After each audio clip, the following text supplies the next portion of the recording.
Hello dear students, nursing studies में आपका welcome है। आज का अपना टॉपिक है contraceptive.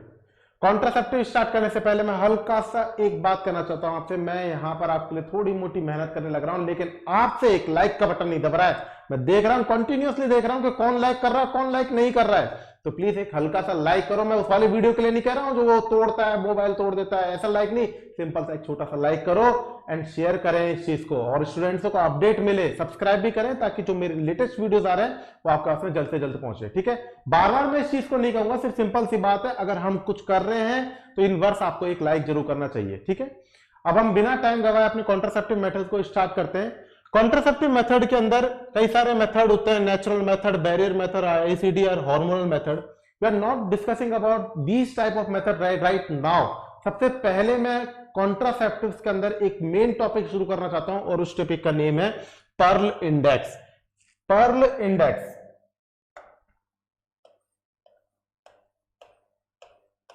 Perl Index Pearl Index किससे संबंधित है? सिंपल सा क्वेश्चन आया तो अब आप समझ लीजिए किससे कॉन्ट्रासेप्टिव से संबंधित है। इसका अर्थ क्या होता है ये मैं आपको समझाऊंगा। देखिए, Pearl Index is a index, it directly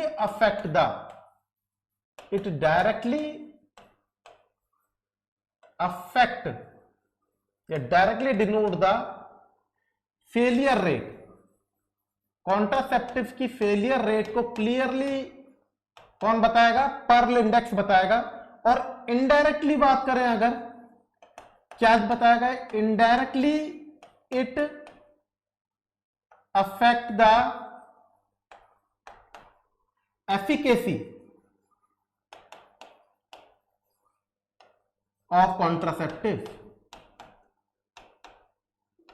efficacy of contraceptive indirectly तो कॉन्ट्रासेप्टिव कितने यूजफुल हो रहे हैं उसको बताएगा, और कॉन्ट्रासेप्टिव की फेलियर रेट को डायरेक्टली डिनोट करेगा। कौन करेगा? Pearl Index. क्लियर? इसको समझने के लिए यहां पर एक फॉर्मूला है आपके सामने, formula of pearl index. Formula को आपको समझना है, इसमें ज्यादा दिमाग नहीं लगाना है आपको। फॉर्मूले के अंदर सबसे पहले number of accidental pregnancy in given time. What is the meaning of given time अभी बताऊंगा मैं आपको। नीचे की तरफ आएगा number of couple observed in given time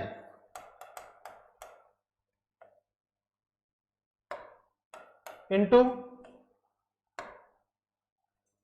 given time in month, given time in month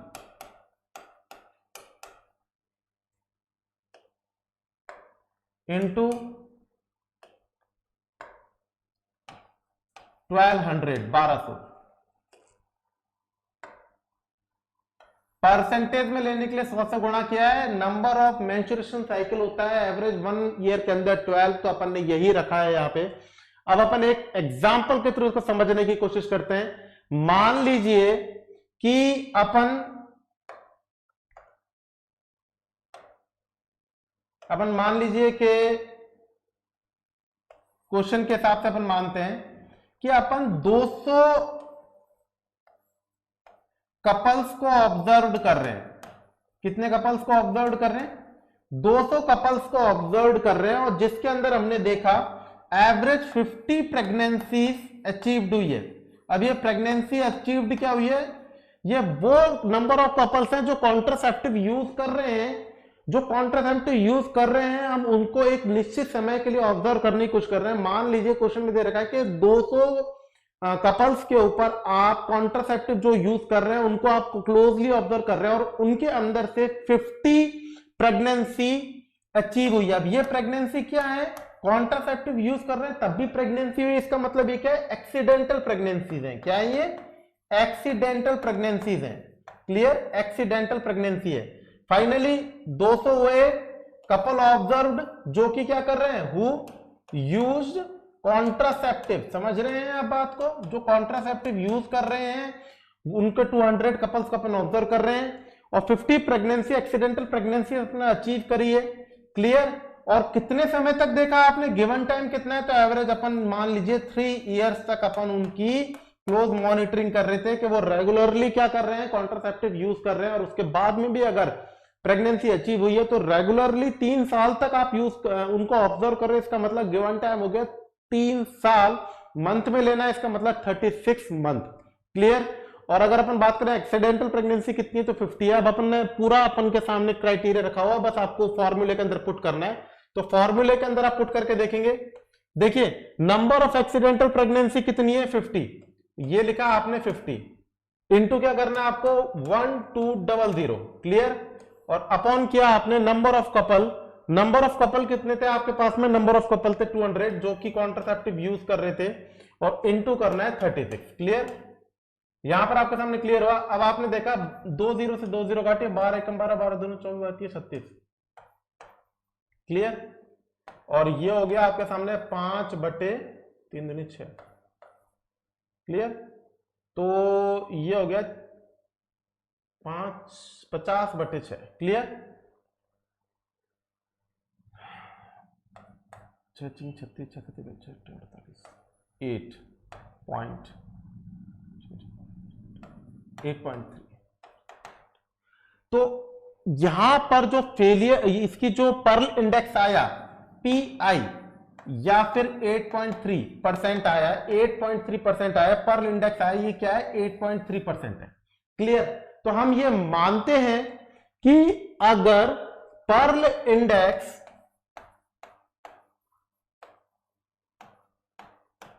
below the 10, below the 10 से अगर कम हो रहा है, it's mean failure rate are low. Clear. और अगर पर्ल इंडेक्स अबव द 20, इसका मतलब हम मानते हैं, इनडायरेक्टली कह रहे हैं, it means efficacy of contraceptive are low, contraceptive are low. मतलब 20 से ज्यादा हो रहा है, इसका मतलब यह ज्यादा यूजफुल नहीं है, यह अपने प्रॉपरली यूजफुल नहीं दिखा रहे। इसका मतलब जितना कम होगा पर्ल इंडेक्स उतना ही बेटर ऑफ होगा, इतना ही अच्छा होगा हमारे लिए। यहां पर कुछ आपके सामने कॉमन जो एग्जाम में पूछे जाते हैं उनके अपन पर्ल इंडेक्स लिख रहे हैं। Just for example male condom, male condom का पर्ल इंडेक्स होता है PI एवरेज 15% और होता है फीमेल कॉन्डोम, फीमेल कॉन्डोम का होता है 21%। अब इसका फीमेल कॉन्डोम का पर्ल इंडेक्स 21% है, इसका मतलब इसकी फेलियर रेट क्या होगी, इसकी फेलियर रेट ज्यादा होगी, तो ज्यादा मोस्ट इफेक्टिव यूजफुल कौन सा होगा, मेल कॉन्डोम होगा। क्लियर। एफिकेसी इसकी घट गई, मेल फीमेल कॉन्डोम की एफिकेसी घट गई और मेल कॉन्डोम की एफिकेसी डेफिनेटली बढ़ गई। नेक्स्ट नंबर पे मेल कॉन्डोम, फीमेल कॉन्डोम। आगे की तरफ अगर अपन देखें diaphragm, it's a contraceptive, efficacy average 20%। Vaginal sponge, it's mean today, vaginal sponge इसकी हो गई 20%। विंग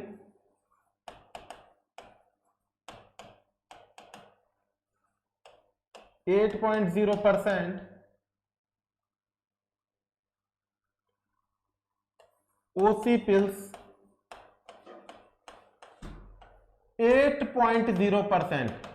या अगर आप समझिए, अगर ओरल कॉन्ट्रासेप्टिव पिल्स को रेगुलरली डेडिकेशनली यूज की जाए, अगर ओरल पिल्स डेडिकेशनली और रेगुलरली यूज की जाए तो इसकी पर्ल इंडेक्स बैठती है 0.8%। It will be near by the permanent sterilization of tubectomy and vasectomy, tubectomy and vasectomy. Vasectomy की होगी एवरेज 0.15% एंड 0.05%। क्लियर। तो अगर ओरल पिल्स को आप रेगुलरली यूज कर रहे हैं तो इसकी फेलियर रेट क्या हो जाती है, बहुत घट जाती है, 0.8% हो जाती है। इसका मतलब इसकी एफिकेसी उतनी ही बढ़ जाती है।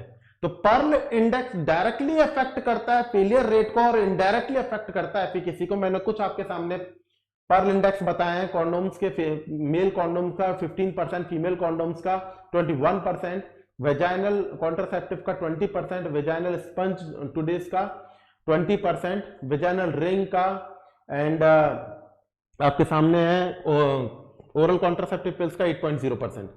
अब हमने पर्ल इंडेक्स डिस्कस करने के बाद में हम सबसे पहले देखते हैं, जो मैंने सबसे पहली चीज आपके सामने रखी थी वो है कॉन्ट्रासेप्टिव्स। Contraceptive clear.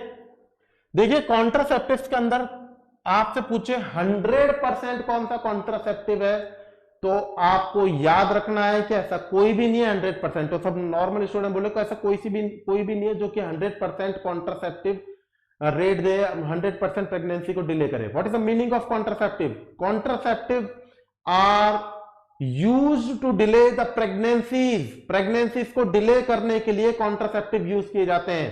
आपसे पूछे 100% ऐसा कौन सा कॉन्ट्रासेप्टिव है जो कि प्रेगनेंसी को अवॉइड करता है, ऐसा कोई भी नहीं है। लेकिन अगर ऑप्शन में आ रहा एब्स्टिनेंस अगर ऑप्शन में आ रहा हो तो आपको यहां पर बिना सोचे समझे याद रखना है, एब्स्टिनेंस 100% कॉन्ट्रासेप्टिव होता है। इसका मतलब सिंपल सा अर्थ होता है परहेज। परहेज का मतलब होता है सेक्सुअल एक्टिविटी से दूर रहना। नेक्स्ट नंबर पर आता है क्वाइटस इंटरप्टस। क्वाइटस इंटरप्टस का मतलब होता है withdrawal of penis from the vagina at the time of just before the ejaculation.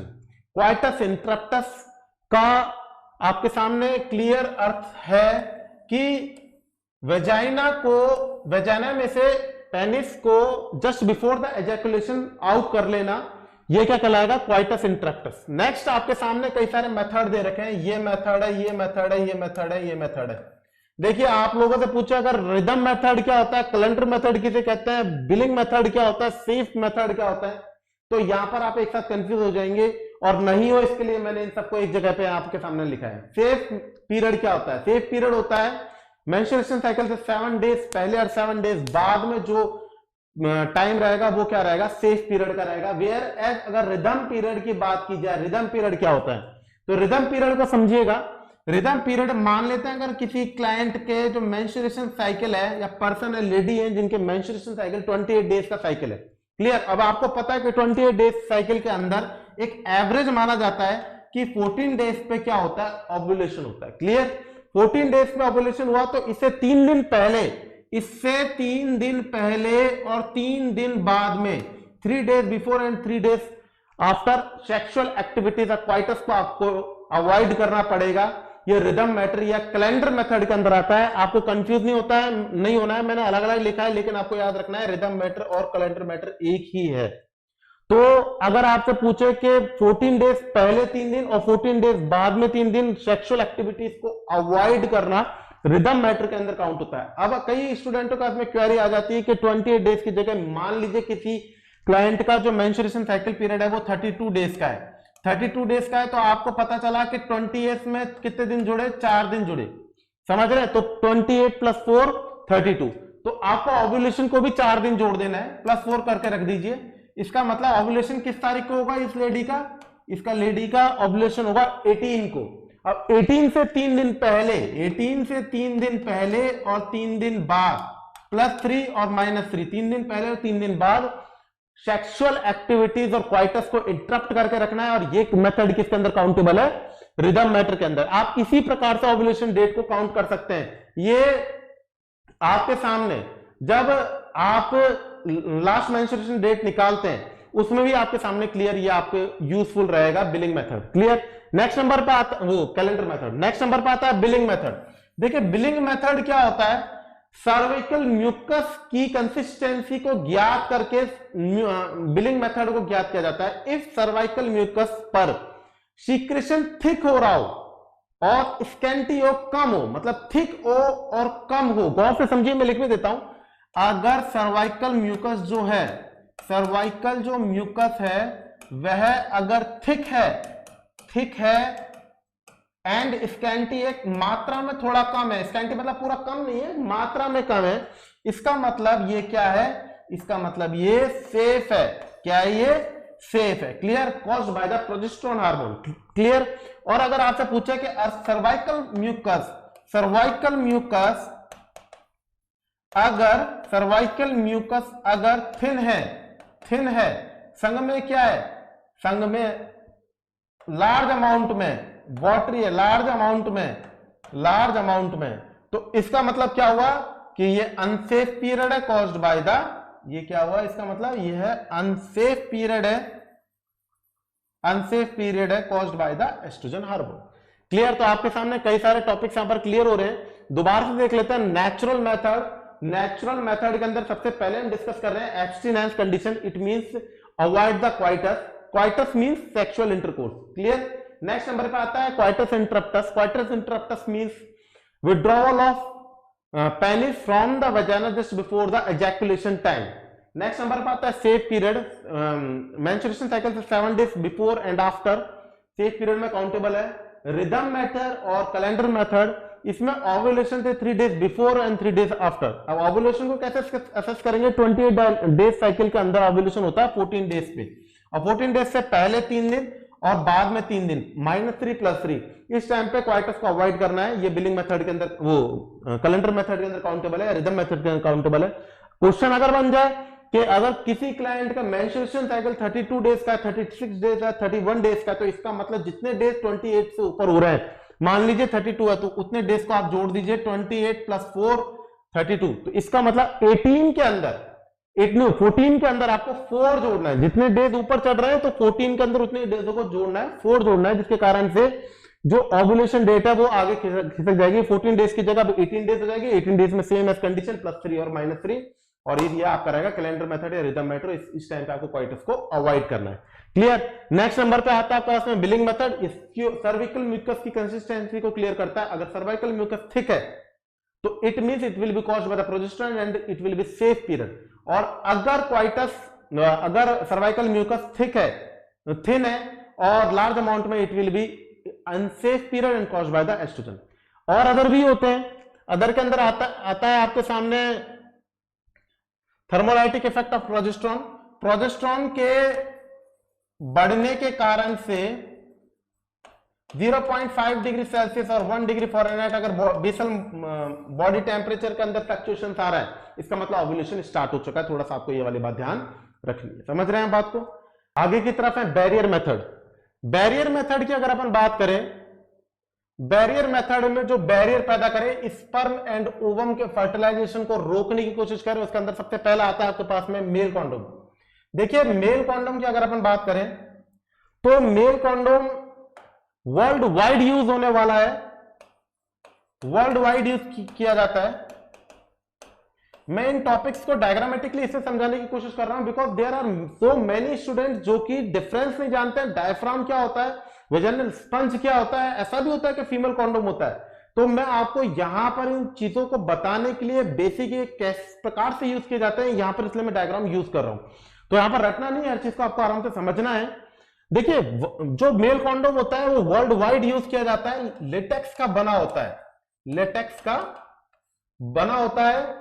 और यहां पर इसका नाम अपन गवर्नमेंट सरकार रखते हैं निरोध, और निरोध का अर्थ ही होता है अवरोध, मतलब रोकना। निरोध का क्या मतलब है, अवरोध। अवरोध का मतलब क्या है, प्रिवेंशन। इसका मतलब ये स्पर्म और ओवम को फर्टिलाइज होने नहीं देगा, स्पर्म को रोक लेगा, ओवम में एंटर नहीं करने देगा। समझ रहे हैं बात को। इसकी फेलियर रेट क्या होती है, इसकी फेलियर रेट आपको मैंने बताया पर इंडेक्स 15% है, फेलियर रेट भी होती है इसकी। तो इस कंडीशन में अगर टीयरिंग ऑफ मेल कॉन्डोम हो जाए तो इस कंडीशंस में अनवांटेड 72 या प्रोजेस्टेरोन ओनली पिल्स यूज की जाती है। क्लियर। आगे की तरफ मैं जब आपको बताऊंगा कंबाइंड पिल्स के बारे में तब आपको इस चीज को और ढंग से बता दूंगा। तो वर्ल्ड वाइड जो यूज किया जाता है वो कॉन्डोम्स है, मेल कॉन्डोम्स है, और ये लेटेक्स का बना हुआ होता है। ये चीज आपके लिए सफिशिएंट है। सेकंड नंबर पर आता है फीमेल कॉन्डोम्स। देखिए फीमेल कॉन्डोम्स के अंदर 2 वेजाइनल रिंग होती है। फीमेल कॉन्डोम्स में 2 वेजाइनल रिंग होती है। एक वेजाइनल रिंग कहां पर होती है, एक वेजाइनल रिंग जो है वो कहां पर है, गौर से देखिएगा। एक वेजाइनल रिंग है जो कहां पर है, आउटसाइड द वेजाइना। कहां पर है? Outside the vagina, outside the vagina. Clear? तो वन वेजाइनल रिंग जो है वो कहां पर है? फर्स्ट रिंग कहां पर है? Outside the vagina. और सेकंड, गौर से देखिएगा, सेकंड कहां है? Second one outside the cervical OS, cervix OS. Cervix OS के आउटसाइड में रखी हुई है, देखिएगा आपके सामने, मैं अलग कलर से शूट कर रहा हूं, ये देखिएगा। तो इसका मतलब 2 वेजाइनल रिंग्स पाई जाती है, एक तो वेजाइना के आउटसाइड में पाई जाती है और एक सर्विक्स के स्टार्टिंग में ओएस के आउटर साइड में पाई जाती है, जिसके कारण से स्पर्म कहां पर एंटर नहीं कर पाता है? स्पर्म यूट्रस के अंदर एंटर नहीं कर पाता है। क्लियर? नेक्स्ट नंबर पे आता है आपके पास में डायफ्राम। देखिए डायफ्राम की अगर बात करें तो यहां पर स्पर्मिसाइट्स हैं। स्पर्मिसाइट्स क्या होता है? जो स्पर्म को डिस्ट्रॉय कर दें, किल कर दें। कॉमन होता है नॉक्सिडियल 9। और अगर इसमें बात करें जो डायफ्राम क्या होता है? डायफ्राम देखिए प्रिवेंट कर रहा है, it prevent the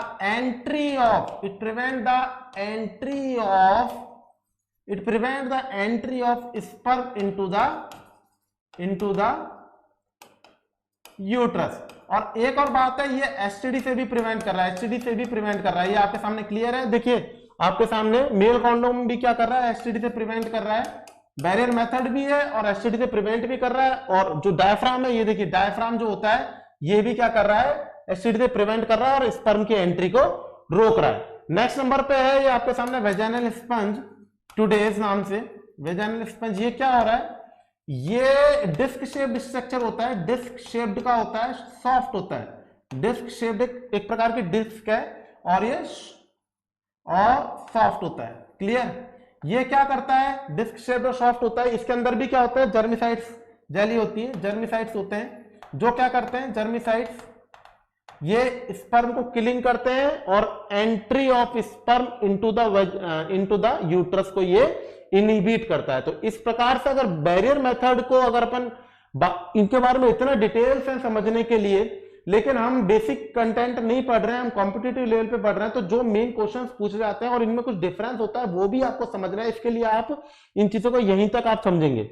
next number पे अगर अपन बात करें,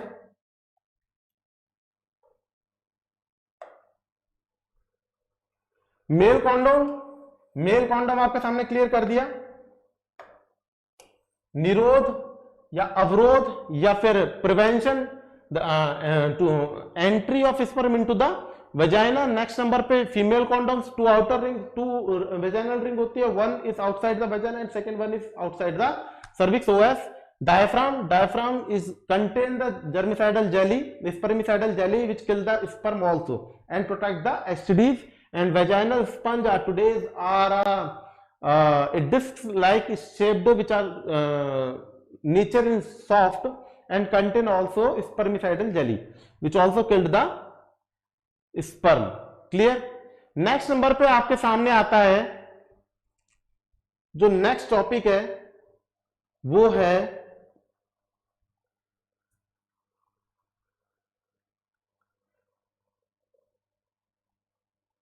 OC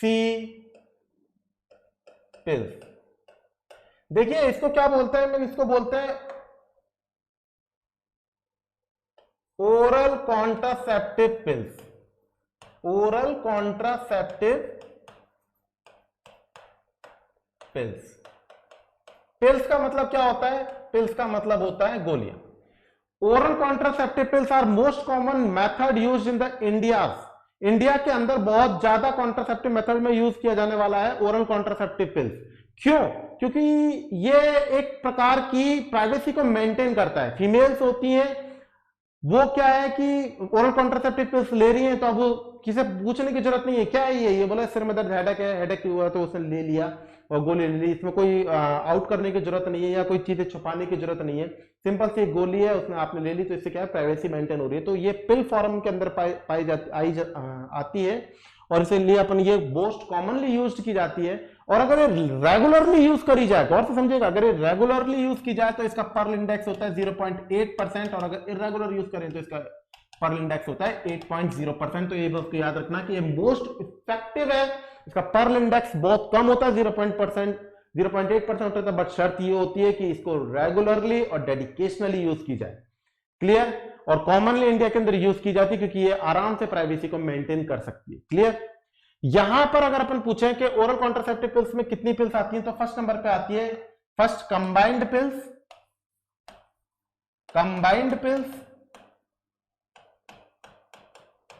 एंड सेकेंड नंबर पर आती है सिंगल पिल्स। कंबाइंड पिल्स का मतलब क्या है? कंबाइंड पिल्स का मतलब है जिसके अंदर एस्ट्रोजन भी हो और प्रोजेस्टेरॉन भी हो, और प्रोजेस्टेरॉन भी हो। ये किसके अंदर काउंटेबल है? ये काउंटेबल है कंबाइंड पिल्स के अंदर। सिंगल पिल्स POP, अब इसका मतलब क्या है? प्लास्टर ऑफ पेरिस नहीं है, इसका मतलब है प्रोजेस्टिन ओनली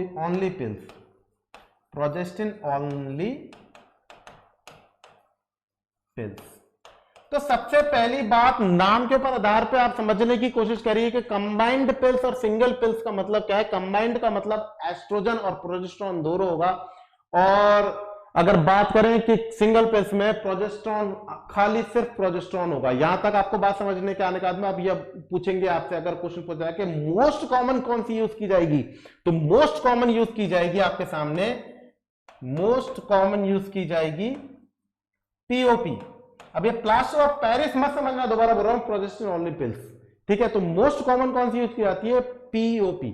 या फिर अगर अदर क्वेश्चन में पूछने की कोशिश करेगा, जो मैं भी आपको बताऊंगा कि क्यों यूज की जाती है, तो इसको आराम से समझने की कोशिश करिए। सबसे पहला कारण देखिए, सबसे पहला कारण, कंबाइंड पिल्स किसकी बनी होती है? स्टेरॉइड्स की बनी होती है। किसकी बनी होती है? स्टेरॉइड्स की बनी होती है। और जो POP या प्लास्टर ऑफ पेरिस नहीं है, प्रोजेस्टेरॉन ओनली पिल्स है, वो नॉन स्टेरॉइडल होती है। ये क्या है? नॉन स्टेरॉइडल है। तो जो स्टेरॉइड है, जो स्टेरॉइड्स की बनी हुई है, तो इसका मतलब इसके साइड इफेक्ट भी डेफिनेटली होंगे, और जो प्रोजेस्टेरॉन ओनली पिल्स है नॉन स्टेरॉइडल है, इसका मतलब इसके साइड इफेक्ट अपेक्षाकृत कम होंगे और बहुत कम होंगे। समझ रहे हैं बात को? नेक्स्ट नंबर पे अगर बात करें तो मोस्ट कॉमनली कौन सी यूज करते हैं आप? प्रोजेस्टेरॉन ओनली पिल्स यूज करते हैं। क्यों? कारण आपके सामने डिस्कस कर रहा हूं। पहला steroidal and second non steroidal. Second number पे अगर हम बात करें तो गौर से समझिएगा, कंबाइंड पिल्स की अगर बात कर रहे हैं तो कंबाइंड पिल्स जो होती है, कंबाइंड जो पिल्स होती है वो क्या करती है? वह लैक्टेशन को इनहिबिट करती है। किसको इनहिबिट करेगी? लैक्टेशन को इनहिबिट करेगी। क्लियर? एवरेज हम मानते हैं कि 35 से 40% लैक्टेशन को इनहिबिट करती है। और जो POP होती है, प्रोजेस्टेरॉन ओनली पिल्स होती है, सिंगल पिल्स होती है, ये क्या करती है? ये भी लैक्टेशन को इनहिबिट करती है। ये भी क्या करेगी? लैक्टेशन को इनहिबिट करेगी, पर इसकी जो परसेंटेज है वो है 5 to 10%। तो इसका मतलब अगर कोई लैक्टिंग वुमन है और वो कॉन्ट्रासेप्टिव यूज करना चाह रही है, तो उसके लिए प्रायोरिटी क्या है? बेबी को मिल्क भी पिलाना है। तो यहां पर वो कौन सी यूज करेगी? तो आपको पता है प्रोजेस्टेरॉन ओनली पिल्स ही यूज करेगी। क्लियर? समझ में आ रही है? क्यों यूज करेगी? क्योंकि लैक्टेशन को प्रोजेस्टेरॉन ओनली पिल्स सप्रेस नहीं करती है या बहुत कम करती है। जो कंबाइंड पिल्स होती है वो ज्यादा सप्रेस करती है, यहाँ पर लैक्टेशन फेलियर होने के चांसेस रहते हैं। तो एक और अच्छा मेथड निकला आपके सामने कि ओरल कॉन्ट्रासेप्टिव्स के अंदर ज्यादा यूजफुल कौन सी है? प्रोजेस्टेरॉन ओनली पिल्स या सिंगल पिल्स है। नेक्स्ट नंबर पे अगर अपन बात करें कि जो क्लाइंट इम्यूनो कॉम्प्रोमाइज्ड कंडीशन में, just for example the TB and leprosy, उनके अंदर कौन सी पिल्स देनी चाहिए? तो आप बोलेंगे इनके अंदर आपको देनी चाहिए एक pills POP, progesterone only pills. क्यों? देखिए उसका कारण है, उसका कारण क्या है? एंटी ट्यूबरकुलर ड्रग चल रही है, एंटी ट्यूबरकुलर जो ड्रग चल रही है, MDT के, जो लेप्रोसी के अंदर MDT चल रही है, इसके अंदर मान लीजिए रिफाम्पिसिन है। घुमा करके क्वेश्चन आ सकता है, कोई क्लाइंट रिफाम्पिसिन ले रहा हो तो कौन सी कोई लेडी है जिसको TB की शिकायत है, उसको कौन सी पिल्स देंगे? कंबाइंड देंगे या प्रोजेस्टेरॉन ओनली पिल्स देंगे? तो याद रखें रिफाम्पिसिन क्या करता है? एस्ट्रोजन की एफिशिएंसी को कम कर देता है, एस्ट्रोजन की एफिशिएंसी को कम कर देगा, इफेक्टिवनेस को कम कर देगा, इफेक्टिवनेस को कम कर देगा, तो ये फेलियर रेट ज्यादा देगी। इसका मतलब ऐसा कोई कपल जिसके अंदर लेडीज ट्यूबरक्लोसिस से संबंधित है, रिलेटेड है, और वो कंबाइंड पिल्स ले रही है और वो निश्चिंत है कि वो प्रेग्नेंट नहीं होंगे, लेकिन वो प्रेग्नेंट अगर हो रहे हैं तो इसका मतलब क्या है, जो रिफाम्पिसिन है वो एंटी ट्यूबरकुलर ड्रग है और ये इफेक्टिवनेस ऑफ एस्ट्रोजन को कम कर रही है, जिसके कारण से फेलियर रेट बढ़ रही है। तो यहां पर याद रखना है कि इन दीज कंडीशंस क्या यूज करेंगे, प्रोजेस्टिन ओनली पिल्स को यूज करेंगे। समझ रहे हैं बात को? अब हम बात करते हैं कंबाइंड पिल्स की। कंबाइंड पिल्स के अंदर कॉमनली आती है माला डी और माला एन। ये रहा Mala D and Mala N. Clear? Mala D की अगर बात करें तो इसमें होता है एथिनिल एस्ट्राडायोल, एथिनिल एस्ट्राडायोल, और डी नॉर्गेस्टेरॉल। नॉर्गेस्टेरॉल यहां पर भी माला एन के अंदर सेम कंपोनेंट पाए जाते हैं, एथिनिल एस्ट्राडायोल, एस्ट्राडायोल, और इसके अंदर डी नॉर्गेस्ट्रॉल की जगह नॉर्गेस्ट्रॉल पाया जाता है। डी नॉर्गेस्ट्रॉल आपको याद करने का तरीका है, डी किस में पाया जाएगा, माला डी के अंदर पाया जाएगा। क्लियर? एन के अंदर डी नहीं पाया जाएगा। क्लियर? यहां पर आप इसके रेंजेस को याद रखें तो 0.03 mg या फिर 30 माइक्रोग्राम पाई जाती है, और यहां पर होगा 0.015 या फिर 150 माइक्रोग्राम, 0.15। आगे की तरफ अगर अपन देखें, देखिए इनके अंदर एक शर्त होती है, वो है regularity with डेडिकेशनली।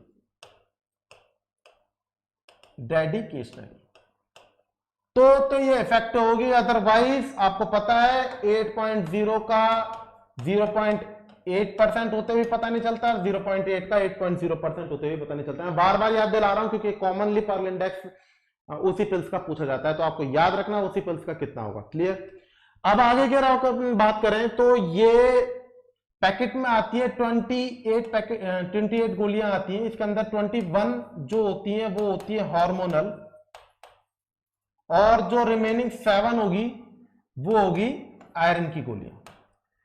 First day of menstruation cycle से शुरू कर रहा है। First day of menstruation cycle से इसको शुरुआत करनी है, और सबसे पहले क्या करनी है, फर्स्ट आपको 21 डेज तक क्या देनी है, हार्मोनल देनी है। समझ लीजिए, फर्स्ट 21 डेज तक क्या देनी है, हार्मोनल देनी है, और 21 डेज पूरे होने के बाद में फिर क्या देनी है आपको, 7 डेज में क्या देनी है, आयरन की देनी है। तब नेक्स्ट मेंस्ट्रुएशन साइकिल आपके सामने कम बिगिनिंग पे आ जाएगा। जो हार्मोनल टैबलेट्स होती हैं वो डेफिनेटली किस कलर की होती हैं, व्हाइट कलर की होती हैं। और अगर आपसे बात करें कि जो आयरन की टैबलेट्स होती हैं वो किस कलर की होती है, ब्राउन या ब्लैक कलर की होती है, ब्राउन या ब्लैक कलर की होती है। क्लियर? देखिए आपके सामने जो यहां पर आपके सामने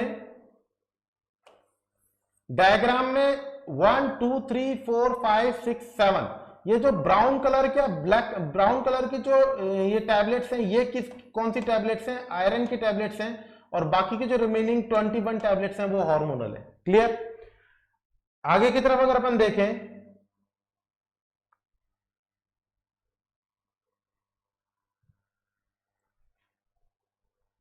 रेगुलरिटी की बात करें, रेगुलरिटी ये इसका देने का क्रम है, किस प्रकार से आपको ये कंबाइंड पिल्स देनी है। आपको याद रखना है कि 21 डेज तक तो हार्मोनल्स चलेंगी, उसके बाद में 7 डेज पे आयरन की चलेंगी। आयरन का कलर कोड होता है ब्लैक कलर का या ब्राउन कलर का, और 21 डेज के जो हार्मोनल होती है वो होती है व्हाइट कलर की। First day of menstruation cycle से शुरू करना है और कंटिन्यूअसली बिगिनिंग करना है, पहले हार्मोनल देना, लास्ट में जाकर के आयरन देना, नेक्स्ट साइकिल बिगिनिंग होने तक।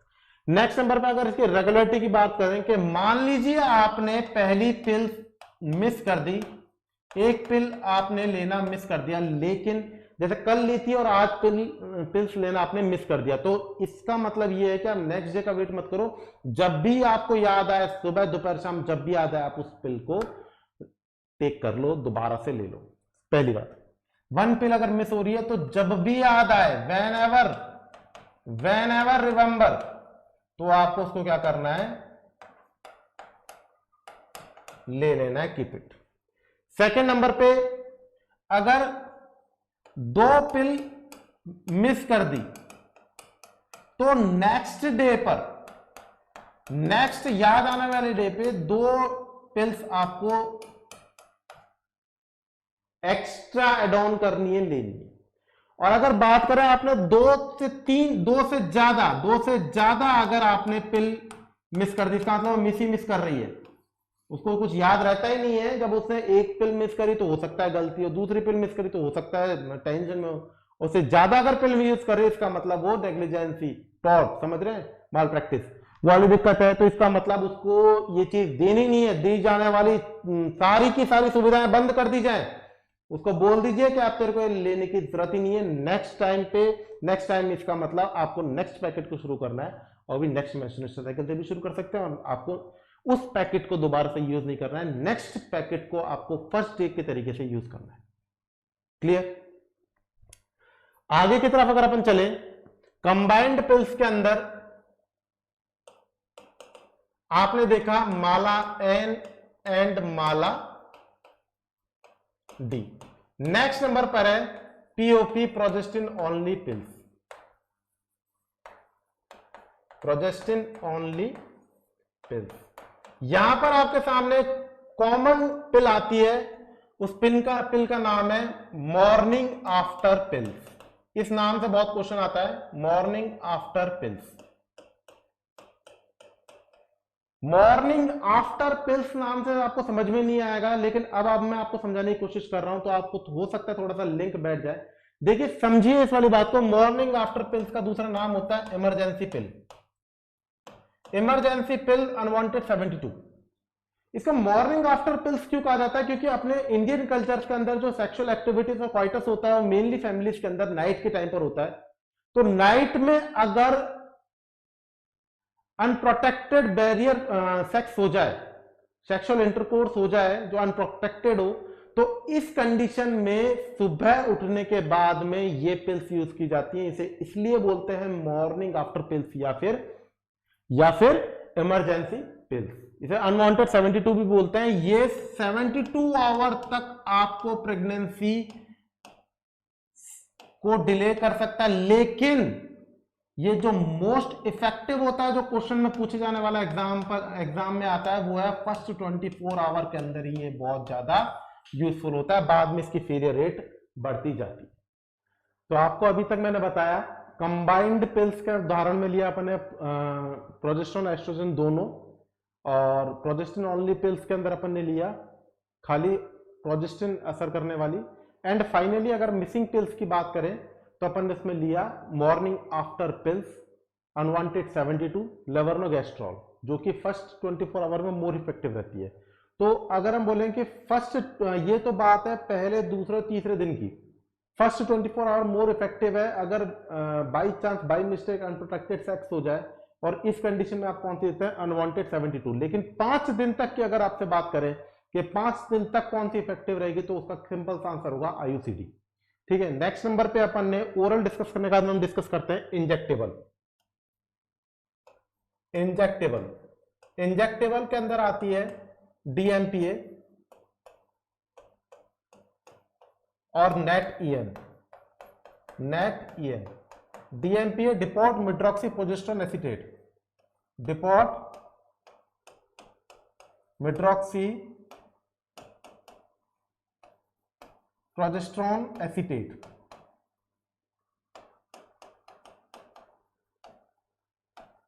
150 mg का इंट्रामस्कुलर इंजेक्शन लगता है इसके अंदर, और first to 5 days menstruation cycle में लगता है, और ये 3 महीने तक आपको इफेक्टिव रिजल्ट देती है। 3 मंथ तक आपको ये इफेक्टिव रिजल्ट देगी। नेटियन की बात करें, नॉन एथिस्ट्रॉन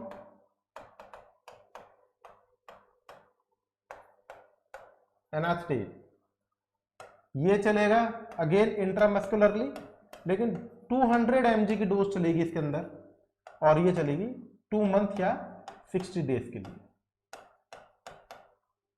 एक मोस्ट कॉमन क्वेश्चन आता है आपके पास में, अंतरा और छाया। अंतरा और छाया, अंतरा क्या है? अंतरा आपको याद रखना है, अंतरा एक इंजेक्टेबल, जैसे डीएमपी बताया मैंने, नॉन नेटियन बताया, ऐसी एक कॉन्ट्रासेप्टिव है अंतरा, ये होती है इंजेक्टेबल। और छाया किसका प्रतिरूप है? छाया फ्री गवर्नमेंट सप्लाई है, पहले सहेली थी और अब फ्री गवर्नमेंट सप्लाई के अंदर आ रही है छाया के नेम से।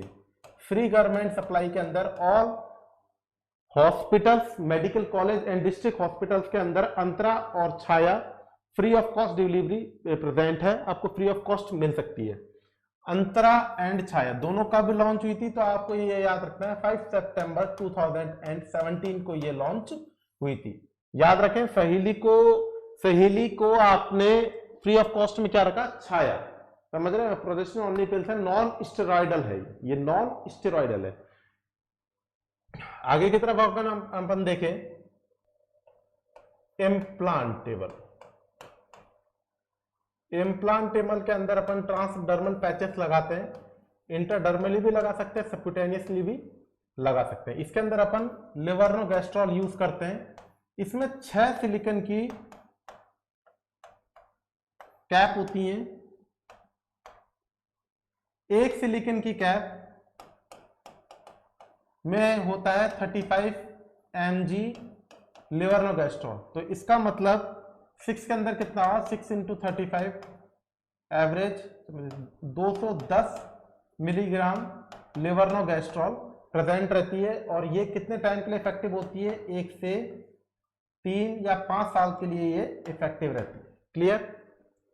दूसरा ये होता है फर्स्ट, ये होता है नॉरप्लांट फर्स्ट। नॉरप्लांट फर्स्ट। सेकंड आता है नॉरप्लांट सेकंड। नॉरप्लांट सेकंड, इसमें 2 रिंग प्रेजेंट होती है, पर ईच रिंग के अंदर होता है 75 mg लिवर्नोगैस्ट्रॉल। तो टोटल कितना हुआ? 150 mg लिवर्नोगैस्ट्रॉल।